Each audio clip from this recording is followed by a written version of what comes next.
Stepney's visit to Sir Topham Hatt's railway was coming to an end. "We shall miss you," said Sir Topham Hatt. Then he turned his attention to all the other engines. "My railway is very busy, and I'm pleased with you, but you need help. A diesel is all that's available. Please do your best to avoid any disturbances." "What does that mean?" whispered Duck. That means this diesel is difficult, snapped James. And he was. The diesel surveyed the shed. "Not bad. I've seen worse. At least you're all clean." The engines glared. "It's not your fault, but Sir Topham Hatt should scrap you and get engines like me.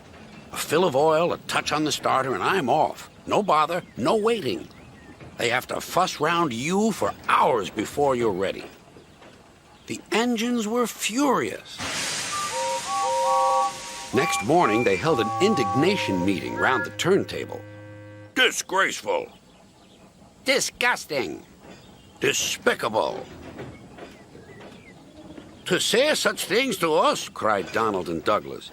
"It's to teach him a lesson we'd be wanting. Now, how do we do it?" Their chance came sooner than expected. The diesel was purring comfortably. An inspector watched a fitter making final adjustments. The wind tugged at the inspector's hat. The diesel was ready. "Look at me, Duck and Stepney. Now I'll show you something." He rolled proudly toward his coaches. Then it happened.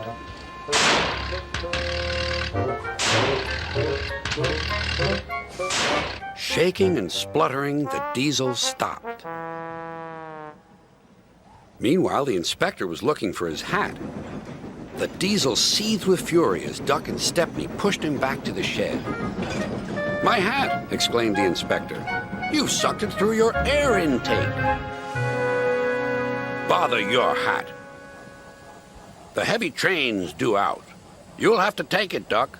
Stepney, will you help, please?" "Thank you, sir," cried Stepney. "I'd like a good long run on my last day." The engines were soon ready. "Gordon will take over from halfway, so get the train to there. Good luck." "Don't worry," smiled Stepney. "We'll get there, and be early, too." The cavalcade moved carefully over the rails and out to the open line. "Now for a sprint," puffed Stepney. "I'm ready when you are," replied Duck. Soon they were whizzing through Edward Station. And next they charged at Gordon's Hill beyond.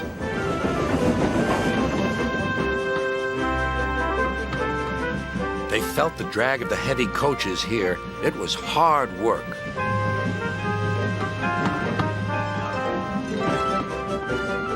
At last they were running smoothly along the line toward the big station.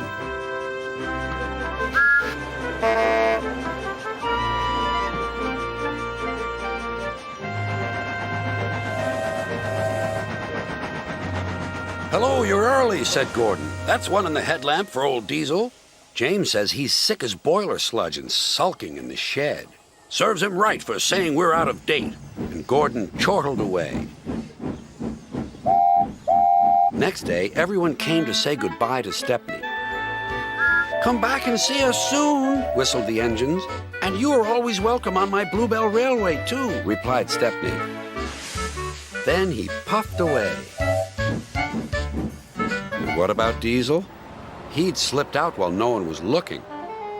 But he left two things behind: a rather nasty smell and a battered bowler hat.